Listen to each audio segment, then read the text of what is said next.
Give it a sec. I think I'm live. Pretty sure it's going.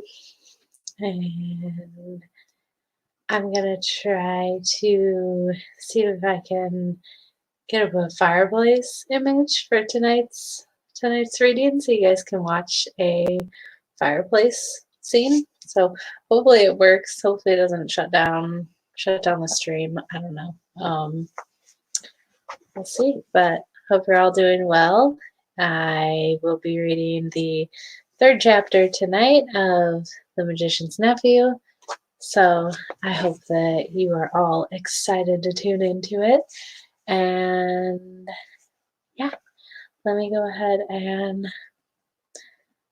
screen share and see if we can get this fireplace going, get a nice cozy scene, because I mean, let's see if that'll work.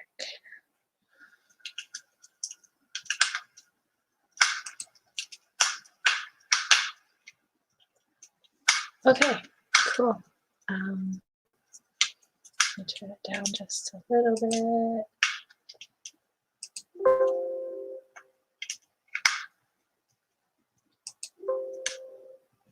Okay.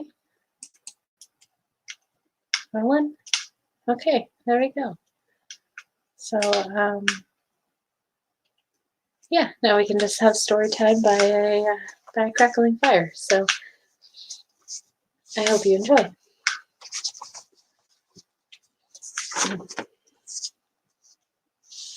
This is Chapter 3, The Wood Between the Worlds. Uncle Andrew and his study vanished instantly. Then for a moment everything became muddled. The next thing Diggory knew was that there was a soft green light coming down on him from above, and darkness below. He didn't seem to be standing on anything or sitting or lying. Nothing appeared to be touching him. "I believe I'm in water," said Diggory, "or underwater." This frightened him for a second, but almost at once he could feel that he was rushing upward. Then his head suddenly came out into the air, and he found himself scrambling ashore, out onto smooth, grassy ground at the edge of a pool. As he rose to his feet, he noticed that he was neither dripping nor panting for breath, as anyone would expect after being underwater. His clothes were perfectly dry. He was standing by the edge of a small pool, not more than 10 feet from side to side, in a wood. The trees grew close together and were so leafy that he could get no glimpse of the sky. All the light was green light that came through the leaves, but there must have been a very strong sun overhead, for this green daylight was bright and warm. It was the quietest wood you could possibly imagine. There were no birds, no insects, no animals, and no wind. You could almost feel the trees growing. The pool he had just got out of was not the only pool. There were dozens of others, a pool every few yards as far as his eyes could reach. You could almost feel the trees drinking the water up with their roots. This wood was very much alive. When he tried to describe it afterward, Diggory always said it was a rich place, as rich as plum cake. The strangest thing was that almost before he had looked about him, Diggory had half forgotten how he had come there. At any rate, he was certainly not thinking about Polly or Uncle Andrew or even his mother. He was not in the least frightened or excited or curious. If anyone had asked him, "Where did you come from?" he would probably have said, "I've always been here." That was what it felt like, as if one had always been in that place and never been bored, although nothing had ever happened. As he said long afterward, it's not the sort of place where things happen. The trees go on growing, and that's all. After Diggory had looked at the wood for a long time, he noticed that there was a girl lying on her back at the foot of a tree a few yards away. Her eyes were nearly shut, but not quite, as if she were just between sleeping and waking. So he looked at her for a long time and said nothing. And at last she opened her eyes and looked at him for a long time, and she also said nothing. Then she spoke in a dreamy, contented sort of voice. I think I've seen you before, she said. I rather think so too, said Diggory. Have you been here long? Oh, always, said the girl. At least, I don't know, a very long time. So have I, said Diggory. No, you haven't, she said. I've just seen you come up out of that pool. Yes, I suppose I did, said Diggory with a puzzled air. I'd forgotten.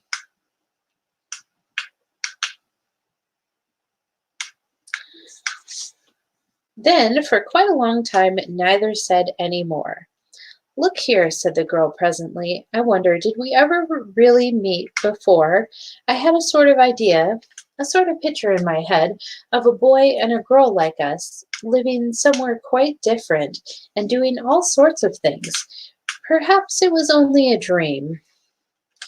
I've had that same dream, I think, said Diggory, about a boy and a girl living next door, and something about crawling among the rafters. I remember the girl had a dirty face. Aren't you getting it mixed?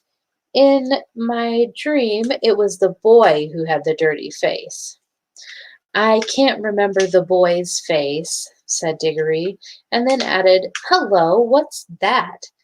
Why, it's a guinea pig, said the girl, and it was, a fat guinea pig nosing about in the grass. But round the middle of the guinea pig there ran a tape, and tied onto it by the tape was a bright yellow ring.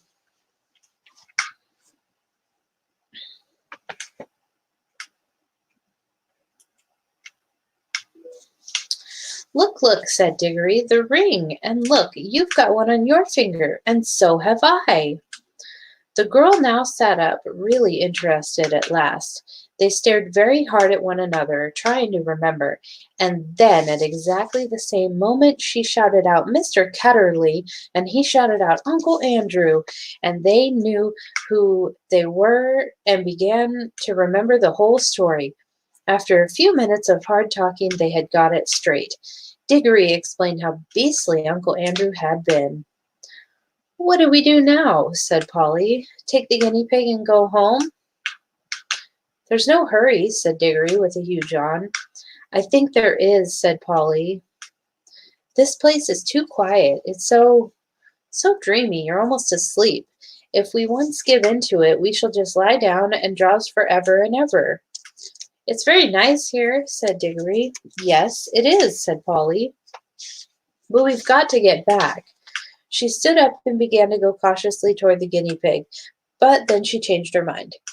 Well, we might as well leave the guinea pig, she said. It's perfectly happy here, and your uncle will only do something horrid to it if we take it home. I bet he would, answered Diggory. Look at the way he's treated us. By the way, how do we get home? Go back into the pool, I expect. They came and stood together at the edge, looking down into the smooth water. It was full of the reflection of the green leafy branches. They made it look very deep. We haven't any bathing things, said Polly. We shan't need them, silly, said Diggory. We're going in with our clothes on. Don't you remember it didn't wet us on the way up? Can you swim? A bit, can you? Well, not much. I don't think we shall need to swim, said Diggory. We want to go down, don't we?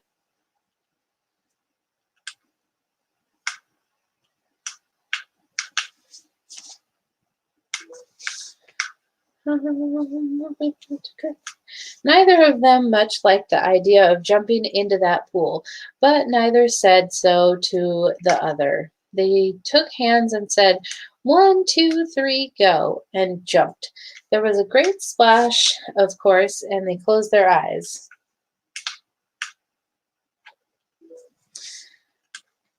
But when they opened them again, they found that they were still standing, hand in hand, in that green wood, and hardly up to their ankles in water.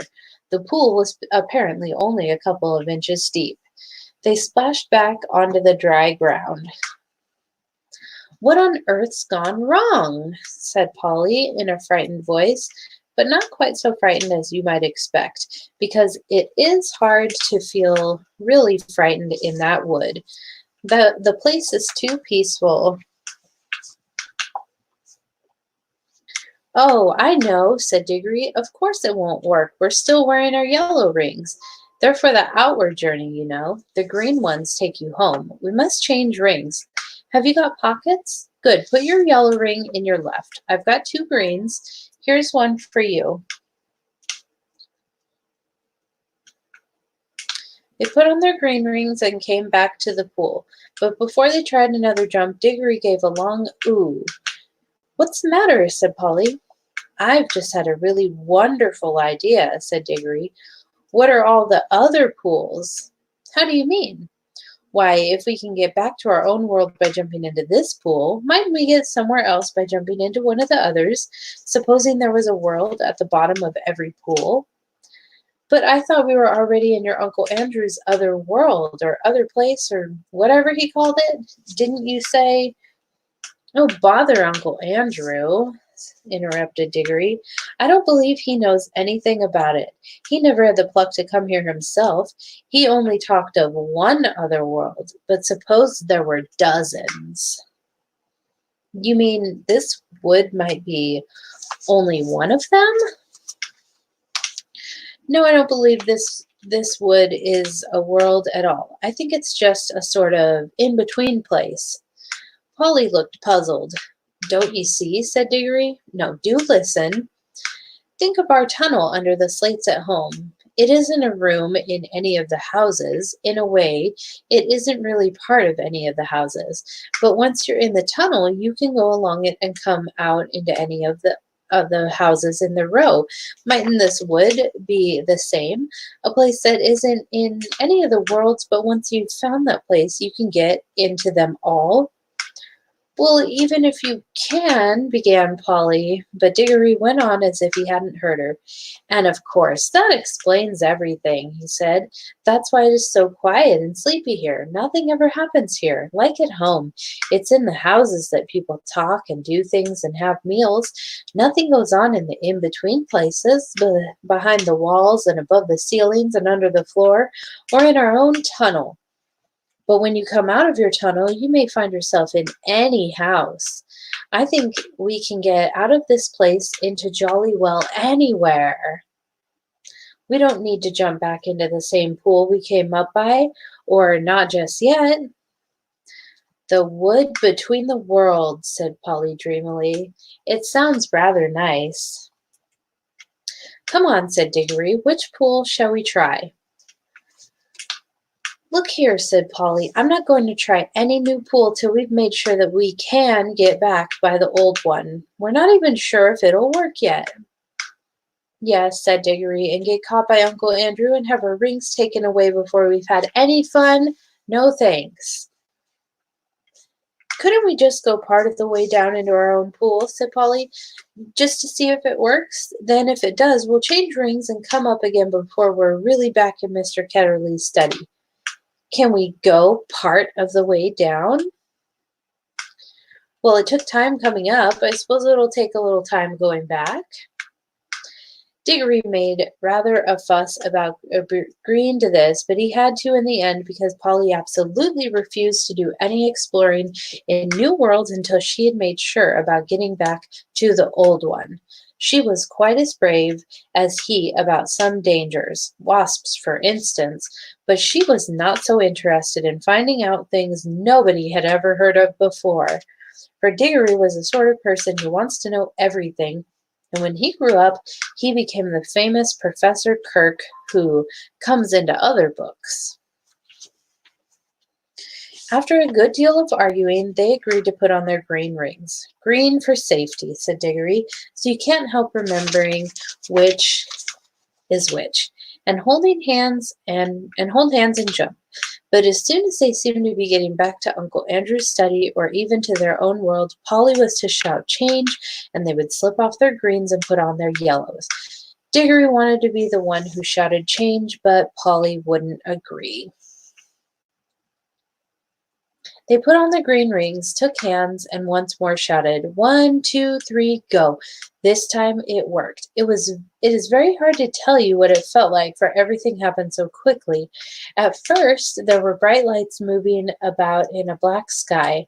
Diggory always thought that thought Diggory always thinks these were stars, and even swears that he saw Jupiter quite close, close enough to see its moon. But almost at once there were rows and rows of roofs and chimney pots about them, and they could see St. Paul's and knew they were looking at London. But you could see through the walls of all the houses. Then he could see Uncle Andrew, very vague and shadowy, but getting clearer and more solid looking all the time, just as if he were coming into focus. But before he became quite real, Polly shouted change, and they did change, and our world faded away like a dream, and the green light above grew stronger and stronger till their heads came out of the pool and they scrambled ashore. And there was the wood all about them, as green and bright and still as ever. The whole thing had taken less than a minute. There, said Diggory, that's all right. Now for the adventure. Any pool will do. Come on, let's try that one. Stop, said Polly. Aren't we going to mark this pool? They stared at each other and turned quite white as they realized the dreadful thing that Diggory had just been going to do. For there were any number of pools in the wood, and the pools were all alike, and the trees were all alike, so that if they had once left behind the pool that led to our own world without marking some sort of landmark, the chances would have been 100 to 1 against their ever finding it again. Diggory's hand was shaking as he opened his penknife and cut out a long strip of turf on the bank of the pool. The soil, which smelled nice, was of a rich reddish brown and showed up well against the green. It's a good thing one of us has some sense, said Polly. Well, don't keep on gassing about it, said Diggory. Come on, I want to see what's in one of the other pools. And Polly gave him a pretty sharp answer, and he said something even nastier in reply. The quarrel lasted for several minutes, but it would be dull to write it all down. Let us skip on to the moment at which they stood with beating hearts and rather scared faces on the edge of the unknown pool, with their yellow rings on, and held hands once more and said, 1, 2, 3, go. Splash. Once again it hadn't worked. This pool, too, appeared to be only a puddle.